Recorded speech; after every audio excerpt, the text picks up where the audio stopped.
Announcement by Malaysia's Prime Minister. Flight MH370 ended in the southern Indian Ocean. The view from space, that's where the information's coming from, not the space station, which took these images of the area a few months ago, but from a single satellite. An Inmarsat satellite, a geostationary one 36,000 kilometers up.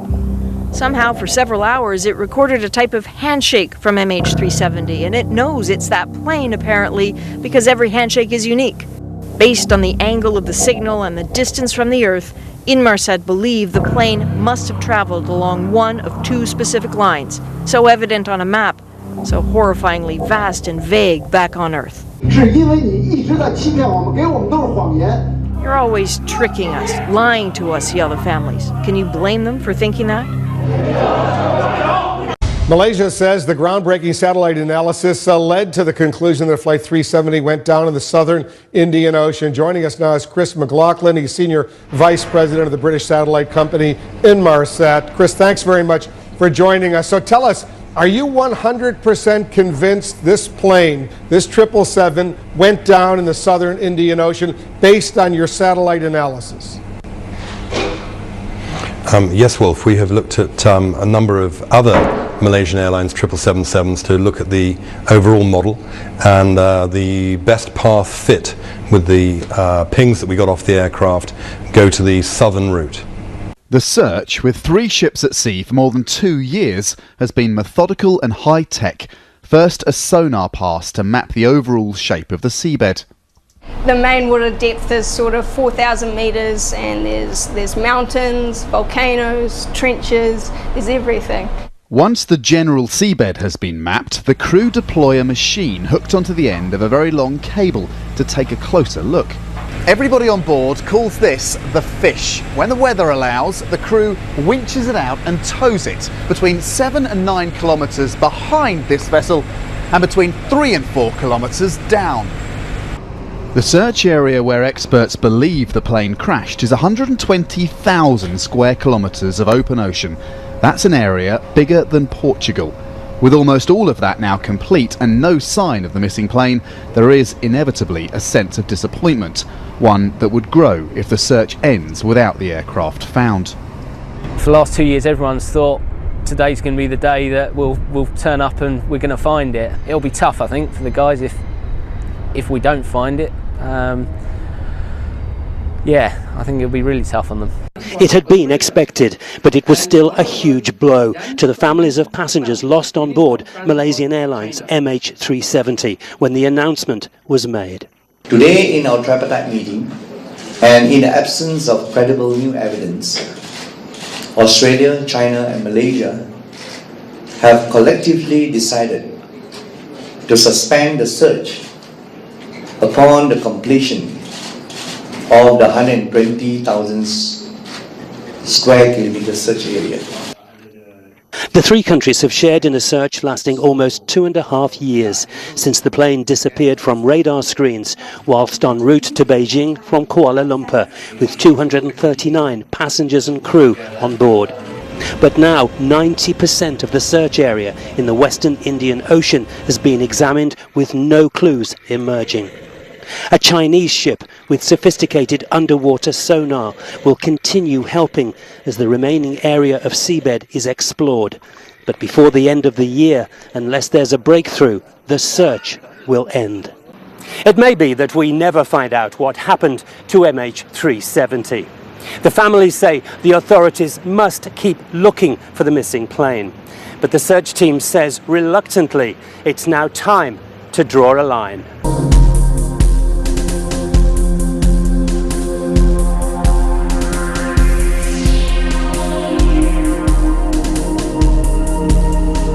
I think the commercial data, as I mentioned, I have to repeat again, it was costing starting from 121, but at 130 it disappears altogether from our radar. This is secondary radar.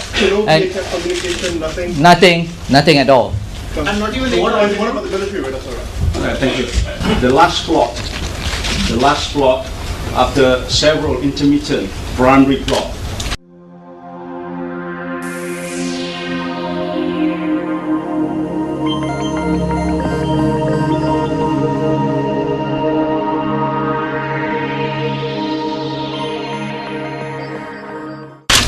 There's a last plot that happened at 0215, flood level 295, 200 miles northwest of Penang.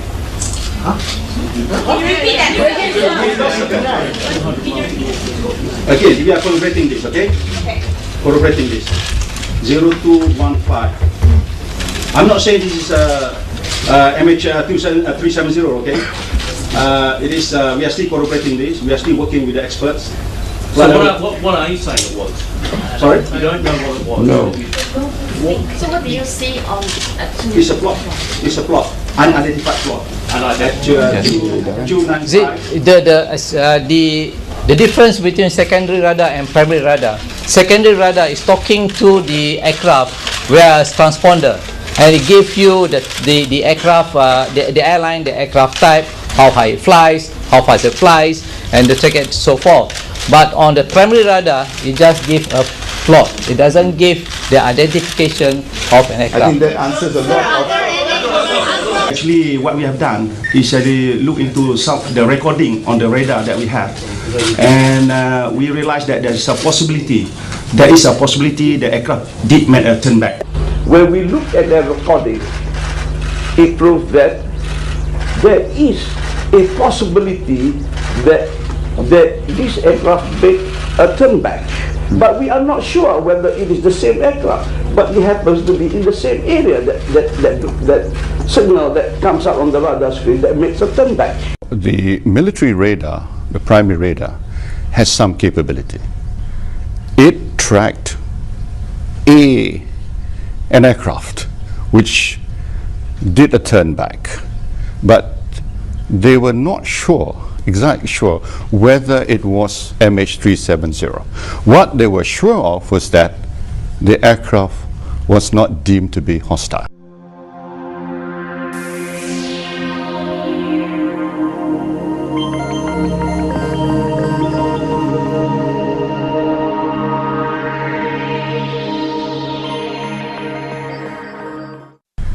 It tracked an aircraft. It tracked an aircraft. No planes were sent up on the night to investigate? No, simply because it was deemed not to be hostile.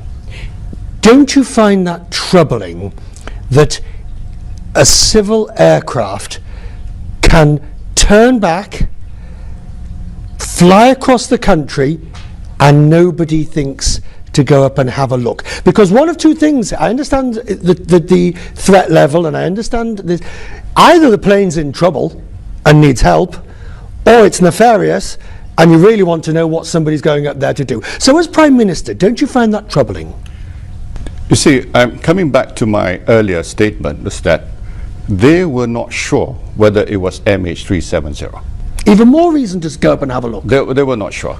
But it behaved like a commercial airline. It behaved like a commercial airline. Bound for Beijing, the flight's last known position was in an airspace midway between Malaysia and Vietnam. Malaysia Air Chief said that an aircraft that could have been the missing plane was detected by military radar.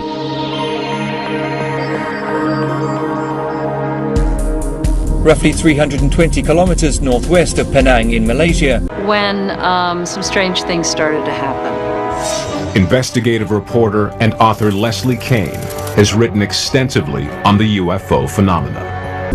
We now know that at 1:28 a.m., Thai radar saw an unidentified blip along an unexpected westward track, but did nothing about it. It took 11 days for that news to emerge. Around the same time of morning, Vietnamese civil aviation see what they think was MH370 heading westward. Twice they contact the Malaysians. It takes days to hear anything back. 2:15 a.m., Malaysian military radar spots an unidentified blip here at Pulau Perak in the Strait of Malacca. Again, this took days to learn. UFOs are not picked up on radar, but in this situation they were. So when it comes to unusual phenomena in the sky, it makes sense that airline pilots are often the people who see these things. And yet, most pilots do not report these incidents, fearful of being ridiculed and losing their jobs. Commercial and military pilots are extremely reluctant to make a UFO report. Nick Pope was an official UFO investigator for the UK Ministry of Defence. This is not career enhancing, quite the opposite.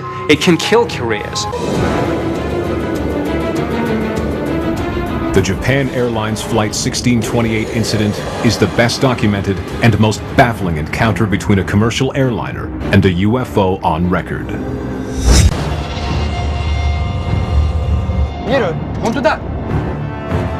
Henley contacts Elmendorf Base to confirm the pilot's fears. Okay, and is he following him? It looks like he is. Yes. The unidentified flying object appears to be chasing the 747. Japan Air 1628? Sir, the military radar advises they do have a Primary target and trail of you at this time? The question now, is the crew of Japan Airlines 1628 in danger? With up to 13,000 aircraft flying at any given moment, other unexplained sightings are inevitable. The government declassified top-secret documents that investigated UFO encounters like this one and concluded they pose a real risk to commercial aviation. It is called Project Condign, a 3-year, 400-page report. For many years, we never acknowledged to the public that there was any military intelligence interest in UFOs at all. Clearly, as these documents show, there was. Nick Pope worked for the Ministry of Defense in the 1990s, conducting investigations into UFO incidents. The report remained classified until 2006, and its findings were explosive. Rather than call the objects UFOs, the report gives them a new, less controversial title: UAPs. One was that UAP, as we called it, unidentified aerial phenomena, are real.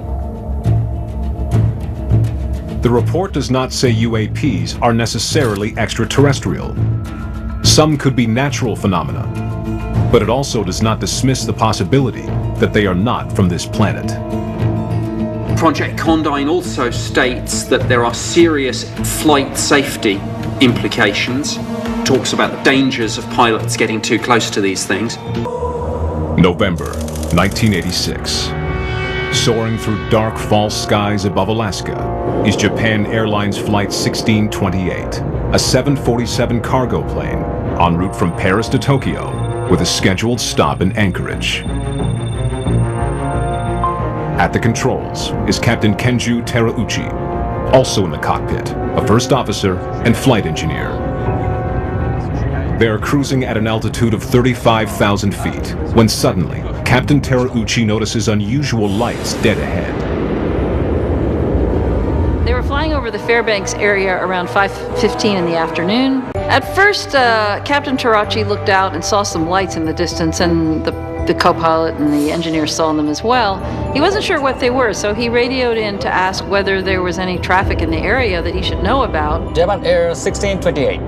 Captain Terauchi contacts Anchorage Air Traffic Controller, Carl Henley.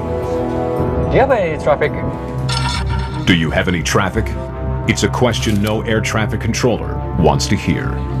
And when a controller hears these magic words, "You have traffic for me," usually a cold sweat breaks out because it means he's missed something.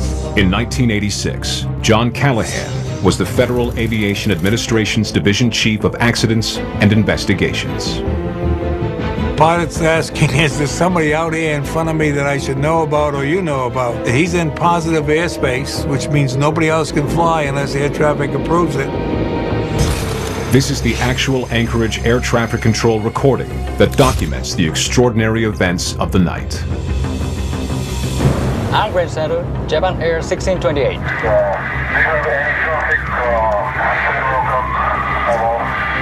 The controller checks the scope real fast. He sees no traffic and he says negative. Japan 1628. Carl Henley can see the JAL 1628 transponder signal on his radar screen, but sees no other craft. The transponder is just another radio that the aircraft sends out a signal. It says, this is me and this is where I am. Japan Air 1628. Roger. And we sight 2 traffic. Front of us. 1 mile about. The JAL pilot and his crew now see 2 objects near their plane, only a mile out and on a collision course.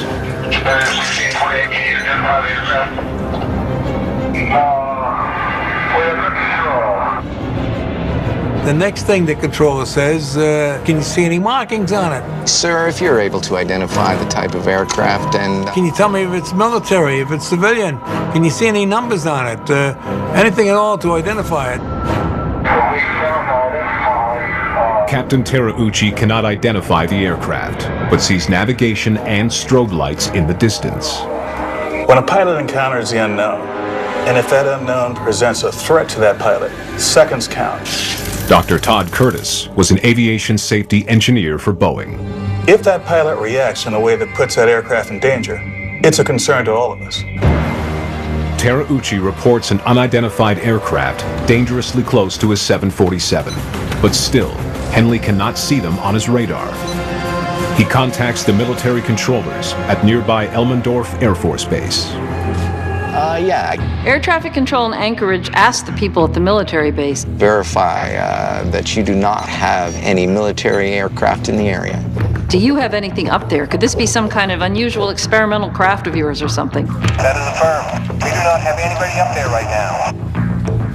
Air Traffic Control Anchorage asks them to see if the objects appear on their more sensitive radar scope. Yeah, could you look approximately 40 miles south of Fort Yukon? Elmendorf radar has JAL 1628 on their scope. And then, they pick up another object. It looks like I'm getting a primary return. The military controller sees a second signal, but can't confirm it's another aircraft. I don't know if it's erroneous. Anchorage ATC now adjusts their radar to a more sensitive setting. Suddenly, Henley can see an object flying behind the 747s. Japan Air 1628 Heavy. I'm picking up a hit on the radar, approximately 5 miles in trail, your 6 o'clock position. Do you concur? Negative. 11 o'clock. 8 mile. It's a total mystery. Captain Terauchi reports the UFO is in front of his airplane, not behind it, as the ATC reports. Is there more than one object near the 747? Or is it one object moving at incredible speed? As Captain Terauchi and his first officer consider their next move, an intense light suddenly bursts right in front of them. The light was really brilliant, and they described it as having filled the cockpit. And in fact, he described being able to feel the heat on his face, literally feel the heat physically from these objects. In Captain Terauchi's personal statement, he claims the bright light fades and drops off to the left of the 747, leaving behind a pale, white light. But the Anchorage radar still shows something not beside, but behind him. Japan Air 1628 Heavy. Sir, does your traffic appear to be staying with you? Terauchi now looks to his left and sees something that is unlike any flying object he has ever seen. He describes it as the silhouette of a giant, mysterious craft, twice the size of an aircraft carrier. Japan Air 1628. The frightened captain requests an altitude change to put some distance between his 747 and the object. Repeat 310. Japan Air 1628 Heavy. Understand, requesting flight level 310. The pilot goes from 35 down to 31,000, thinking that maybe he can lose this guy in this descent. Anchorage Air Traffic Control waits for the altitude change and then checks in. Japan Air 1628 Heavy, do you still have your traffic? The UFO ends up chasing the 747, and it's always within 6 or 8 miles of them. Then, Anchorage Air Traffic Controller Carl Henley asks Captain Terauchi to do something extraordinary. I'm going to request that you make a right turn. Right turn 360. It is a daring and challenging move. When a 747 makes a 360-degree turn, it's not like you're turning around in the parking lot. He takes up a lot of airspace making this great big circle. Henley wants Terauchi to double back on the unknown object to get a better look. The Japanese pilot's thinking, well, it's all right, because why would this guy following me make a 360? Right turn, 360. They initiated the turn, and partway through it, Terauchi was looking out the window and he didn't see the lights anymore. He didn't see the object. So he sort of breathed a sigh of relief and thought maybe it was gone. Kept going around the turn. It's disappeared. Continued on his way and then looked again, and lo and behold, there it was.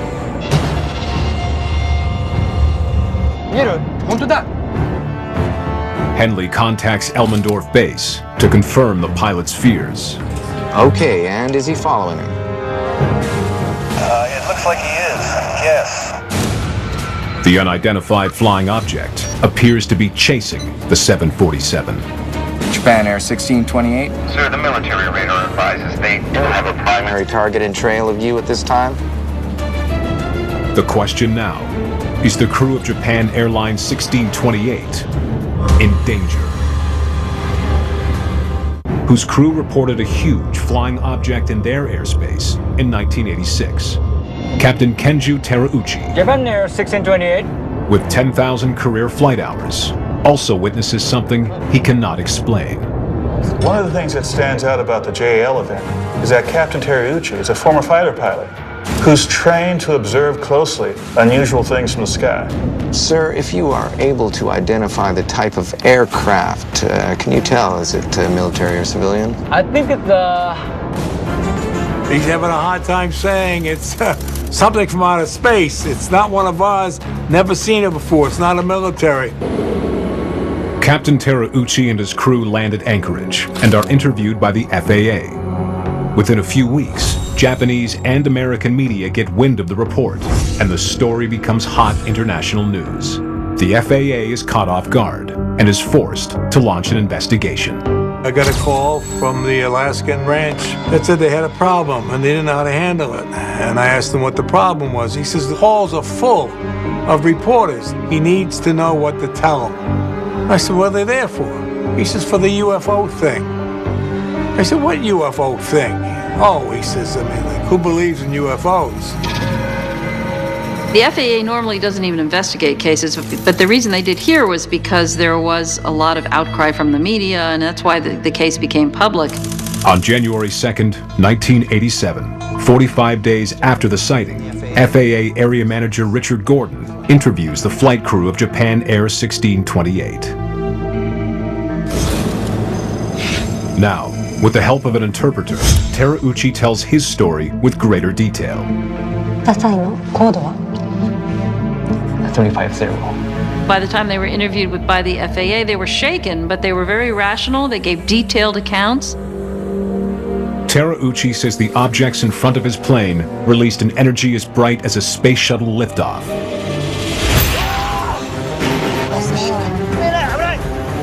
The lights then split and moved behind the plane. During those interviews, he drew a series of drawings of what he had seen. We have copies of them here. Terauchi's drawing shows an immense craft. He saw something that looked to him like a gigantic walnut-shaped ship of some sort that was suspended in the sky with rotating lights around the perimeter. And he described it as really, really large. He says, well, it's twice the size of a aircraft carrier. Then, Terauchi makes a shocking statement in the official debriefing. He refers to the giant object as a mothership. And he says that the two lights seen in front of the plane return to the large ship as if they were reconnaissance craft. Sensational revelations from 3 experienced crew members. Confirmed radar tracking from civil and military controllers. I'm picking up a hit on the radar. The JAL 1628 incident is about to explode. And he said, don't talk to anybody about this until I get back to you. I got to go see President Reagan.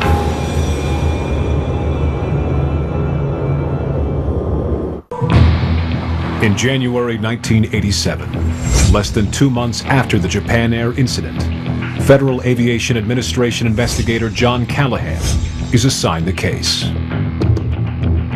I requested all the data, the computer data, voice data, the tapes, the video data, everything that they had to be packed up and shipped to the FAA Tech Center in Atlantic City, New Jersey.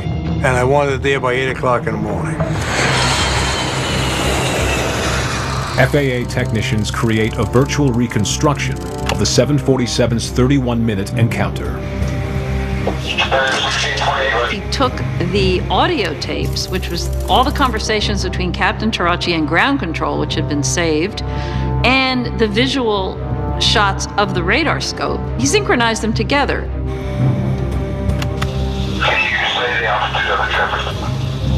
Shows the radar as if you were sitting there working traffic yourself, you're looking at the same thing the controller seen at the time. After I had him play it back 3 times up there at the Tech Center, I recorded it on the last time. Callahan returns to the FAA headquarters in Washington, D.C. with the video cassette of the radar recording. He showed it to his boss, Admiral Engine, who was at that point the head of the FAA, and he was very taken with it. He sat there and watched it more than once. And then when it was over, he got up and he said, "Don't talk to anybody about this until I get back to you. I got to go see President Reagan." Well, when anybody looks at the tape I have, you'll see the same tape that the Admiral seen. You should get the same feeling that he did, that there is something there and it's moving too fast to be a regular airplane. Callahan wonders if the Alaskan air traffic controllers have picked up some top-secret technology on their radar. The administrator calls down and says, "I set up a briefing for you tomorrow in the round room. You're going to have 3 guys from Reagan's scientific study team. You'll have 3 guys from the CIA, 2 or 3 guys from the FBI." John Callahan claims he had a meeting with senior U.S. intelligence officers. So the next morning, I brought up with me all the experts that you could find in the FAA at the time. I didn't want to be embarrassed in not saying I don't know the answer to any question. Gordon Kennedy, CIA. John Callahan, FAA. Gentlemen, have a seat around the table. There were about 20 people in the room, and he was very taken by how interested the CIA was in this data. So what we've done is we put a video together. The video is going to show exactly what the air traffic controllers saw that evening in real time. You don't have to know a lot about air traffic, but once we point out that this slash is the airplane and this dot is something that doesn't belong there. Let's roll the video.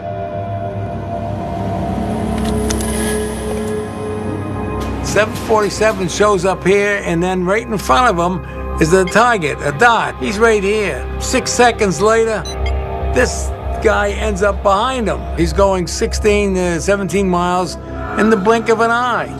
This quick movement of the unknown signal is key evidence in the JAL UFO case because a radar sweep is updated every 4 seconds. Radar works because it sweeps a beam of energy out into the sky. Between 2 sweeps, there's a certain amount of time.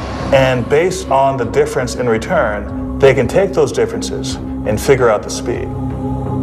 So in 4 seconds, you have the guy here, and 4 seconds later, he's here. That's a pretty fast airplane. He played the tape 2 or 3 times. Can we see that again, please? The CIA had never had data like this on a UFO case that they could study, that they could actually get their hands on and study, and they seemed to be very eager to have it. Ladies and gentlemen, when he got all done, he's very happy. Oh, good, good. So the CIA guy steps forward and he points at his screen. He says, "We were never here." This never happened. No record of this meeting exists. When John Callahan said that he had a meeting with the CIA, it doesn't surprise me that the CIA would neither confirm or deny that that took place. Everybody in this room is sworn to secrecy. It's simply not the way they do business. Boys, pack it up. I turned to the guy and I said, "What do you think it was?" What are we talking? Stealth bomber? He says, oh no, it was a UFO. He says it was a UFO. Well, the Japan airline case is particularly important because we have 31 minutes of radar tape. The Anchorage Air Traffic Control recording is one of the best pieces of evidence of a UFO encounter on file. The visual sightings that these three, the pilot and the two crew members, had corresponded to blips on the radar. And often in cases, UFOs are not picked up on radar, but in this situation they were. Japan Airlines Captain Kenju Terauchi spoke out.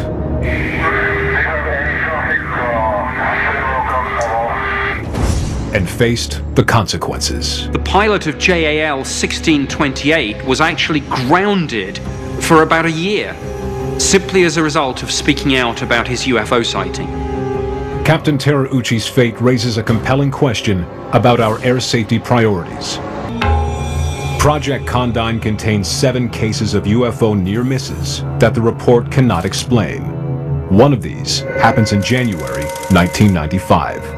A 737 is on descent into Manchester Airport when a small, black, wedge-shaped, fast-moving object flies within a few meters of the aircraft. So close, the first officer instinctively ducks.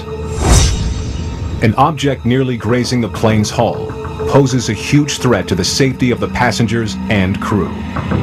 Investigators conclude that it was not a stealth aircraft or known experimental plane. The top-secret report declares the incident remains unresolved.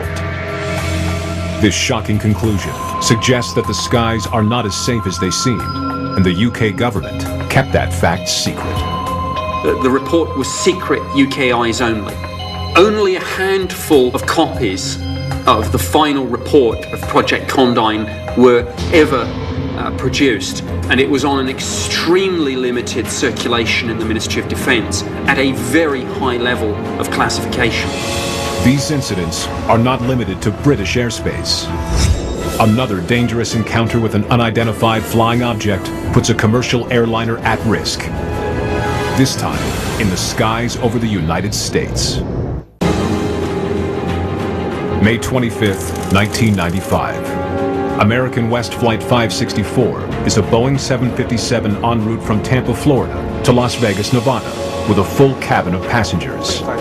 Captain Eugene Tollefson is at cruising altitude when a flight attendant Hey guys, sees something unusual. you seen those lights that are 3 o'clock? I've been following them for a while. Against a scattering of clouds, the crew can see strange lights in the distance. Concerned co-pilot John Waller contacts air traffic control near Albuquerque, New Mexico.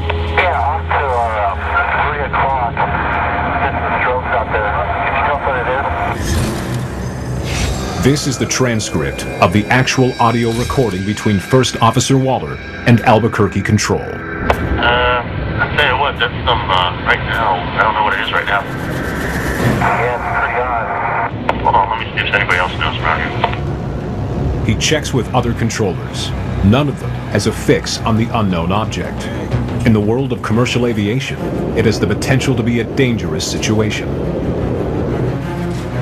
Cactus 564. Talking to 3 or 4 guys around here, no one knows what that is. We've never heard about that. Air traffic control asks the pilot to again confirm that the object is actually there. It's up in the air. What's the altitude about? I don't know, probably right around 30,000 or so. There's a strobe and it's going counterclockwise. Then, the object is illuminated by a flash of lightning, and Waller sees it is massive. The length is unbelievable. The object appears to be large, possibly a jumbo jet, but there are none in the area according to ATC, which is a deadly situation if the unidentified object is another aircraft. When a pilot takes the extraordinary step of declaring a UFO sighting over the radio, The length is unbelievable. colleagues on the ground can often be skeptical. At 9:30 p.m., Albuquerque contacts the control tower at Cannon Air Force Base to see if they have any military aircraft in the skies. Cannon 21. Cannon, go ahead. Guy at 39,000 says he sees something at 30,000 that the length is unbelievable and it has a strobe on it. Uh-huh. What does that mean? I don't know. It's a UFO or something. No, we haven't seen nothing like that. Okay, keep your eyes open. The radar operator at Cannon Air Force Base sees only one signal, America West 564. Kansas 564. We checked with Cannon and they don't have any weather balloons or anything up there tonight. Nobody up front knows any idea about that. You still see it? Then, the huge object is suddenly gone. Negative. It was between the weather and us, and when there's lightning, you can see a dark object. It was pretty eerie looking. Just what it was remains a mystery. The flight crew of American West 564 is also recorded. But they never went public. Pilot Ray Boyer is one of the few who has dared to speak out. I started commercially flying in 1989. In 2007, Boyer pilots Orani Airlines Flight 544 from Southampton to the British island of Alderney. This day, he has 8 passengers aboard the small commuter plane. A senior pilot for 18 years, Boyer has flown this route from the mainland to the Channel Islands thousands of times. Weather was fine, smooth conditions, overcast around about 12,000 feet, so no direct sunshine, but very clear conditions. Visibility is so good, Captain Boyer can see his island destination. Then, he spots something else. Well, the first thing I saw really was effectively a yellow line in the air, which I considered to be dead ahead. Following protocol, he contacts Jersey Tower, the air traffic control center for the Channel Islands. Jersey Zones A-Line 544. Do you have any traffic, not really say how far, but by 12 o'clock level? On duty is Paul Kelly, the controller responsible for keeping Flight 544's airspace safe. I'm looking at a piece of airspace which is approximately 100 miles by 100 miles. No known traffic at all in your 12 o'clock. Ahead of Ray's aircraft, there was nothing for 40 miles. But Captain Boyer still sees something out of the ordinary, dead ahead of his aircraft. Very flat platform. We're looking at it through binoculars as we speak. He came straight back to say that he was observing an object. Roger, I've got a very bright object. Say how far, extremely bright. Yellow, orange object, straight ahead. He started describing the object as a flat, cigar-shaped object. Very bright yellow object, looking, well, like a cigar. There was no indication to me that there was an aircraft in the area. Baffled and concerned for safety. Roger, 544, just confirm that all the passengers can see this aircraft. I noticed that the pilot was turning and talking to a passenger just behind him, and he passed binoculars back. Well, of course, this meant there was something interesting, so I looked out the window, and I saw a very, very bright light. The light didn't vary. It was quite steady. That was quite unusual. Then, Captain Boyer radios back with stunning news. Looking through binoculars as I am now. There's a second one just appeared behind the first one. About 5 minutes into the sighting, a second object, absolutely identical, appeared beyond it, slightly above to the left. It's fully visible. There it is. There's the other one beyond it, further away. And surely there must be something on radar now. Finally, Jersey Tower controller Paul Kelly sees something on his radar. Airline 544, Roger, I do have a primary contact now, very faint primary contact. The only indication I had on the radar was this solitary primary contact that seemed to be in the area that Ray was describing. Yeah, the second one appears to be beyond the first from where I am. It's exactly the same. It's a cylindrical object, very bright yellow, and there's a gap in the light about 2/3 the way along it. With 2 UFOs ahead, Boyer must decide whether they are a threat to the safety of Flight 544. But Orani Airlines 544's encounter is in broad daylight over the English Channel. It was really getting a little late for descent, so it had to start going down. Frankly, I was quite glad of that, because these things were now fully visible without the use of any binoculars. Pilot Ray Boyer lands his small aircraft without coming into contact with the strange object. I thought this must be reported immediately. Went into our operations department, made an official report. The information is so immediate and thorough, it remains one of the most compelling UFO encounters ever filed. The report includes drawings of what Boyer says he saw that day. Which was faxed to Jersey controller Paul Kelly. Paul Kelly is baffled. The mysterious object shows intermittently on his radar, so he contacts other aircraft to see if they see it too. Charlie 5907 Papa, some previous traffic into Alderney reported seeing some unidentified objects. Do you advise me if you see anything? Yeah, will do. Sounds very strange. Maybe UFOs in the area. Then, Paul Kelly's radio crackles. Jersey Blender 832. Another pilot has seen something. North-northeast towards Alderney, he could see an object matching the description that Ray had given. But we've got something about 8 o'clock resembling the description. Once I'd heard the second pilot apparently confirm the sighting from an opposite direction, that's where it became really quite strange.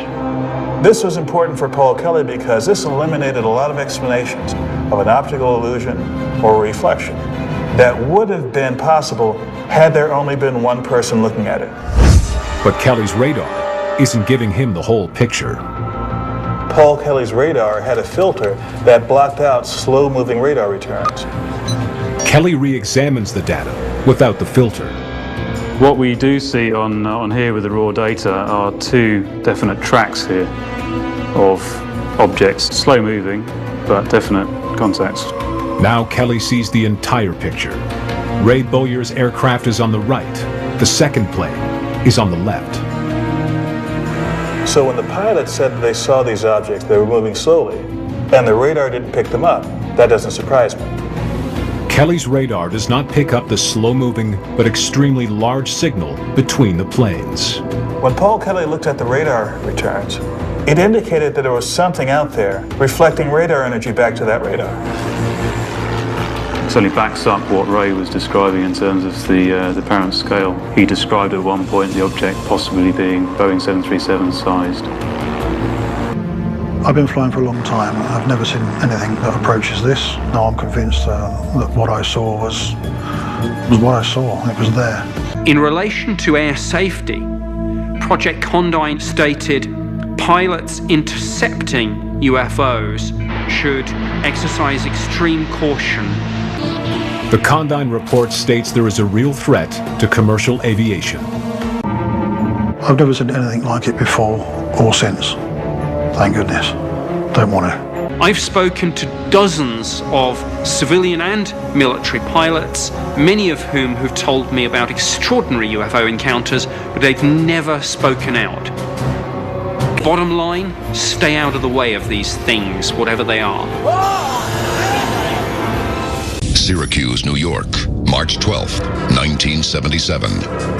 A DC-10 carrying 200 passengers from Boston to San Francisco is flying on autopilot when it suddenly makes an unplanned 15-degree bank to the left. The autopilot is normally controlled by a compass built into the tip of the left wing. But looking out across its span, pilot Neil Daniels and his 2 fellow flight officers quickly realize this situation is hardly normal. They all see a UFO that Daniels later describes to be as bright as a flashbulb that appears to be towing the jet in a direction of its own choosing. The DC-10 and all aboard are at the mercy of an extraterrestrial intelligence. the passengers and flight attendants are unaware of the drama unfolding in the cockpit. For 3 terrifying minutes, the flight crew scrambles to regain control while the aircraft is being dragged toward an unknown fate. But then, just as quickly as it appeared, the UFO releases the jet and disappears into the distance behind. Daniel steers the plane back on course, and the flight continues without further incident. But the encounter will affect the pilot and crew for the rest of their lives.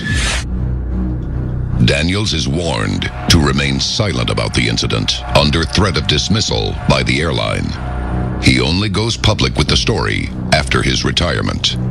The other members of the flight crew have refused to comment to this day. Was the Flight 94 encounter an attempted abduction?